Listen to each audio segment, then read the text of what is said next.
Ancient Ballads and Legends of Hindustan by Toru Dutt. The Ballad of Savitri. Summary Analysis. Hello and welcome to the discourse. Toru Dutt was a groundbreaking Indian poet and novelist. She was born on March 4, 1856, into a distinguished Bengali family in Calcutta, now Kolkata. Her father, Govind Chunder Dutt, was a well educated writer, and her home was a hub of intellectual and literary activity. Toru and her elder sister Aru received an exceptional education learning Sanskrit, English, and French. In 1869, the Dutt family converted to Christianity, and soon after, Toru and Aru were sent to Europe for further studies. They attended school in France and later lived in England, where Toru immersed herself in European literature while maintaining a deep connection to Indian culture.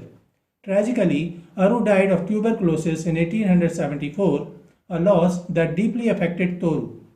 Returning to Calcutta in 1873, Toru devoted herself to writing. She mastered multiple languages and produced poetry, novels, and translations. Her first major work, A Sheaf Gleaned in French Fields, 1876, was a collection of English translations of French poems, showcasing her linguistic skill. She also wrote a French novel published posthumously. She was also writing a novel in English titled Bianca or the Spanish Maiden, which was serialized in Bengal Magazine from January to April 1878, posthumous, unfinished. Toru's most famous work, Ancient Ballads and Legends of Hindustan, was published after her death and remains a landmark in Indian English literature. It retells Indian myths with lyrical beauty, blending Eastern themes with Western poetic forms. Edmund Goss penned an introductory memoir noting she did not anglicize her ideas but remained faithful to the ethical values of original tales. Her grasp of modern life and dedication to her craft allowed her to breathe new relevance into these age-old stories for future generations. Some of the popular poems from this poetic collection include The Ballad of Savitri, Lakshman, Dhruv, The Legend of Prahlad, The Lotus, Our Kasulina Tree, The Tree of Life, Sita, Bagumari, and Buttu. Toru Dutt died of tuberculosis on August 30, 1877, at just 21. Despite her short life, she left an extraordinary legacy as one of India's first major writers in English and French. Her works bridged cultures, making her a pioneering figure in world literature. Structure of the Ballad of Savitri. Toru Dutt's The Ballad of Savitri is a five-part narrative poem comprising 996 lines structured into 83 stanzas of 12 lines each. These parts trace Savitri's journey from her birth and marriage to her heroic confrontation with Yama, the god of death, and her ultimate triumph in reclaiming her husband's life. Part 1, 264 lines, 22 stanzas, introduces Savitri's choice of Satyavan as her husband, Narad's objections, and her father's eventual consent to the marriage. Part 2, 276 lines, 23 stanzas, depicts Savitri's marriage to Satyavan and a year later his death in the forest while she watches. Part 3, 36 lines, 3 stanzas, reveals Yama, the god of death, preparing to claim Satyavan's soul. Part 4, 276 lines, 23 stanzas, follows Savitri as she pursues Yama, securing 3 boons. Her father-in-law's restored eyesight and kingdom, 100 sons for her father, and Satyavan's revival along with 100 children of their own. Part 5, 144 lines, 12 stanzas, concludes the poem with the fulfillment of Savitri's devotion and Yama's concessions. The ballad masterfully blends myth, devotion, and poetic craftsmanship, showcasing Dutt's literary prowess. Each stanza can further be divided into 3 quatrains, 4-line stanzas. In terms of meter, the poem follows iambic tetrameter, with most lines containing 8 syllables arranged in 4 iambs, unstressed, stressed pairs. This rhythmic structure gives the ballad a musical quality, enhancing its oral storytelling tradition. The rhyme scheme alternates between ABCB and ABAB, a common feature in ballads, which helps maintain a lyrical flow while advancing the narrative. Thematically, the poem explores love, devotion, and the power of determination against fate. Savitri's unwavering loyalty to Satyavan and her intellectual duel with Yama highlight themes of female agency, sacrifice, and the defiance of destiny. The poem also reflects Hindu ideals of pativrata, a wife's devotion, yet subverts passive expectations by portraying Savitri as both pious and fiercely courageous. The speaker is a third person omniscient narrator who recounts the tale with a tone of reverence and admiration, blending folklore with moral depth. When formatted in prose, the poem appears in continuous stanzas with breaks marking shifts in the narrative. Overall, the Ballad of Savitri combines the rhythmic elegance of a ballad with the rich cultural and philosophical undertones of its source material, making it a compelling retelling of a timeless legend. Summary of the Ballad of Savitri, Part 1. Part 1 introduces Savitri, a princess of unparalleled beauty and spiritual radiance. Born after her father, King Ashwapati performed intense austerities to gain a divine child. Lord Shiva and Goddess Gayatri grants his wish, and the princess is named after her. The poetess describes Savitri's unique beauty, which goes beyond physical attributes like her soft black eyes, raven hair, and rounded arm, features deemed common everywhere. Instead, her true charm lies in the divine purity and innocence radiating from her face. Her childlike grace and spiritual luminosity are so powerful that they repel impurity. No man with base thoughts can look upon her without feeling ashamed. The good, God or divine forces finds joy in her purity, seeing its own reflection in her dawning womanhood. As Savitri grows, she embodies wisdom, strength, and grace, but remains unmarried, as no suitor meets her lofty spiritual and moral stature. King Ashwapati shows deep trust in his daughter Savitri, granting her freedom to roam and choose her own path due to her innate purity. In those far-off primeval days, fair India's daughters were not pent in closed jananas. The poetess evokes an idyllic primeval India where women like Savitri roamed freely, unshackled by later societal constraints, jananas. It highlights her harmony with nature and sages, portraying her as both a seeker of wisdom and a radiant spiritual presence. Having obtained her through intense prayers and penance, the king believes no harm can touch her divine nature. Though concerned about finding her a worthy husband, he and his queen ultimately leave her destiny to God, trusting that Savitri herself will recognize her true partner when the time comes. Determined to find her destiny, Savitri undertakes a pilgrimage, visiting sacred forests and ashrams. In a hermitage, she encounters Satyavan, a noble prince living in exile due to his father's loss of kingdom and eyesight. Savitri learns about Satyavan from a sage, discovering his noble lineage as the exiled prince of Salva. Though his father, the blind and deposed king Dumat lives as a hermit, Satyavan retains his royal dignity and gentle nature.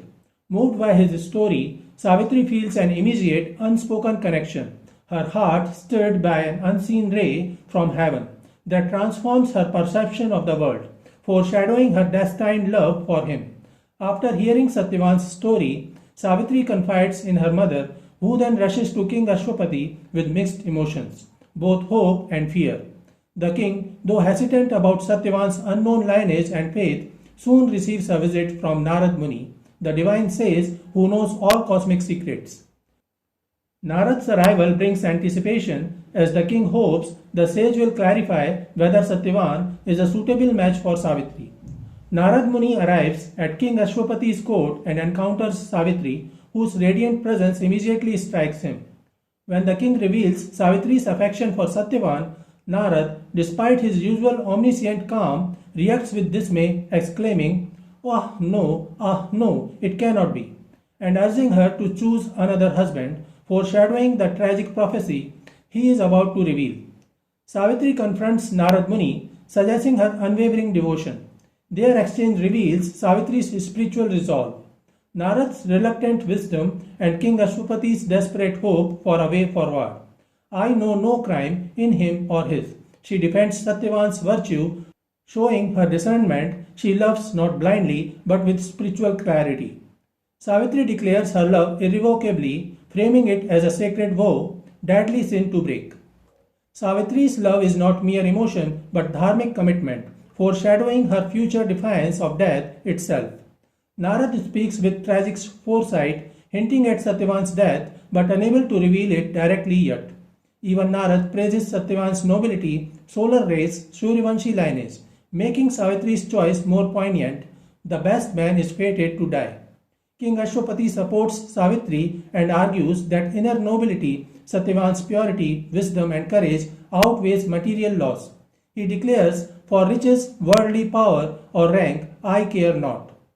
Narad Muni then reveals the reason for his objection. Being an omniscient sage, knowing the future, he prophesies, "Upon this day, as rounds the year, the young prince Satyavan shall die." Despite this prophecy and warnings about widowhood's hardships, Savitri steadfastly insists on marrying him, arguing that true love and dharma transcend mortal fears. Her unwavering conviction ultimately persuades both her father and Narad to approve the union, setting the stage for her legendary confrontation with death. Part 2. In Part 2, the narrative intensifies as Savitri, undeterred by Narad's prophecy of Satyavan's impending death, solemnly marries him. The wedding of Savitri and Satyavan is celebrated with great joy in Madra, marked by festive decorations, music, and blessings from the people. The newlyweds then journey to the forest where Satyavan's exiled parents live among hermits. Despite their humble circumstances, Savitri adapts gracefully to her new life, bringing light and happiness to the household with her devotion and hard work. While outwardly cheerful, she carries the heavy secret of Narad's prophecy about Satyavan's impending death. As the fateful day approaches, Savitri observes strict religious vows and prayers, hoping to avert destiny. On the predicted day of death, she insists on accompanying Satyavan into the forest despite his parents' concerns. As they gather fruits and wood at twilight, Satyavan suddenly collapses with terrible pain. Savitri cradles his head in her lap as he describes his symptoms: darkness, coldness, and piercing pain. With his last breath, Satyavan recognizes he is dying, then falls motionless in Savitri's arms.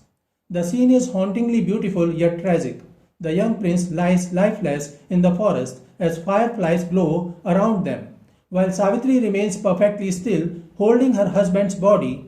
Time seems suspended as she maintains this vigil, having prepared spiritually for this moment, but now facing the stark reality of her beloved's death.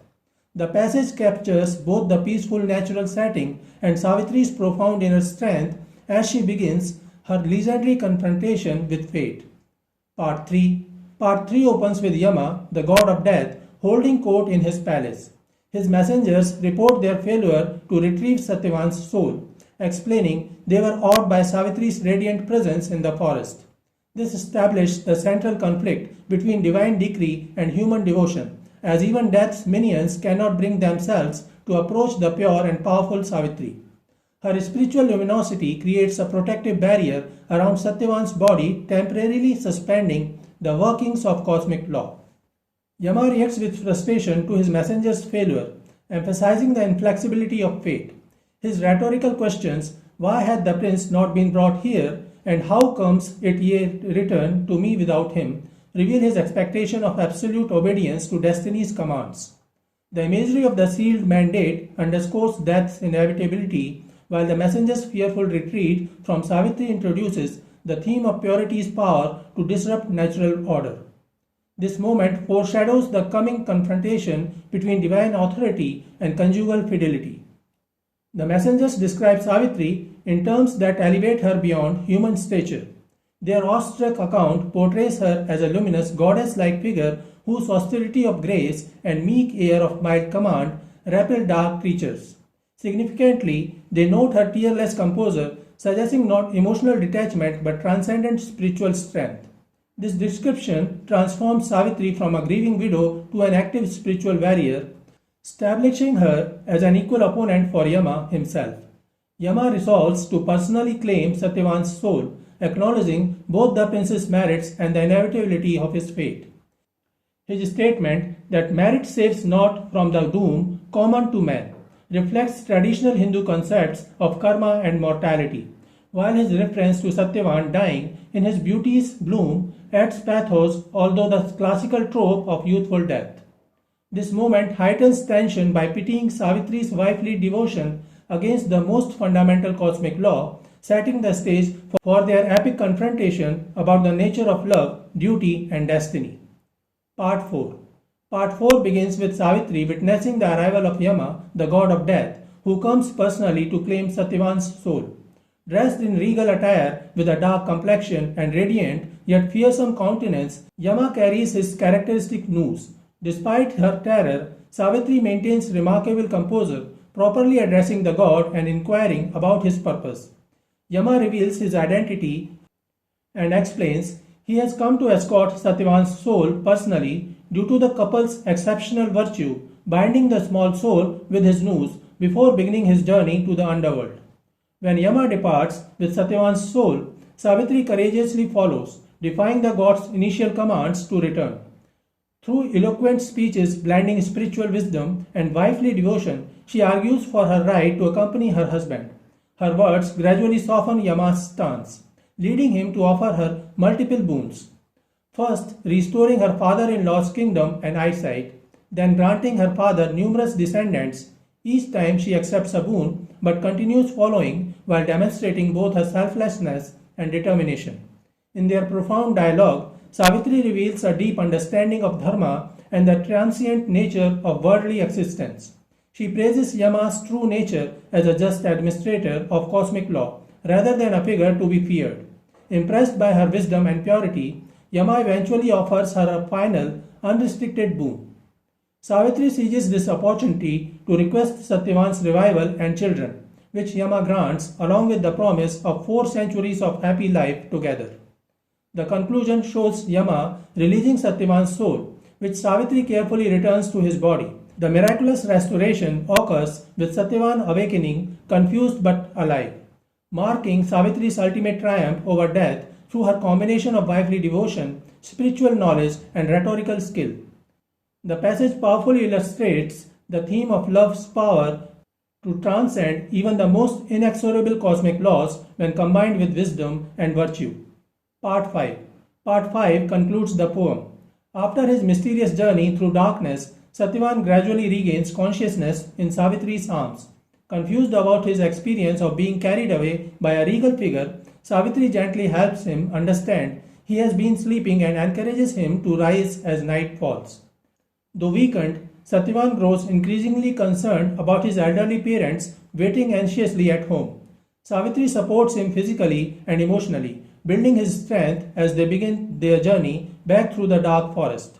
As they travel, Savitri's prayers for protection and guidance demonstrate her deep faith. She carries their tools while supporting Satyavan, whose strength gradually returns as they move toward home. The natural beauty around them, night flowers, singing nightingales, contrasts with their urgent mission. When they reach a fork in the path, Savitri wisely chooses the northern route leading to the hermitage. The poem's final stanzas provide a satisfying resolution to Savitri's extraordinary journey. King Dyumatsena, Satyavan's father, miraculously regains his eyesight, the first of Yama's boons fulfilled. Not only is his vision restored, but his kingdom is rightfully returned to him, allowing him to rule again with wisdom and compassion. This represents a complete reversal of his earlier misfortune, showing how Savitri's devotion has redeemed her husband's family from exile and suffering. Meanwhile, King Ashwapati, Savitri's father, is blessed with numerous sons, the second boon granted by Yama. These princes grow to embody both warrior spirit and diplomatic grace, becoming celebrated figures who bring honor to their lineage. The conclusion emphasizes how Savitri's actions have brought prosperity to both royal houses. Most significantly, the passage reveals Savitri's enduring legacy as the paragon of wifely virtue in Indian culture. Her name becomes permanently enshrined in wedding traditions, with parents blessing brides to emulate Savitri's remarkable combination of intelligence, head, and devotion, heart. This cultural practice continues to this day, showing how her story transcends its mythical origins to become a living ideal. The ending thus completes the transformation from personal trial to cultural touchstone, with Savitri's spiritual victory benefiting her family, her society, and countless future generations who find inspiration in her example. The concise yet potent conclusion masterfully ties together all the narrative threads while elevating Savitri from character to archetype. So this is it for today. We will continue to discuss the history of Indian English literature. Please stay connected with the discourse. Thanks and regards.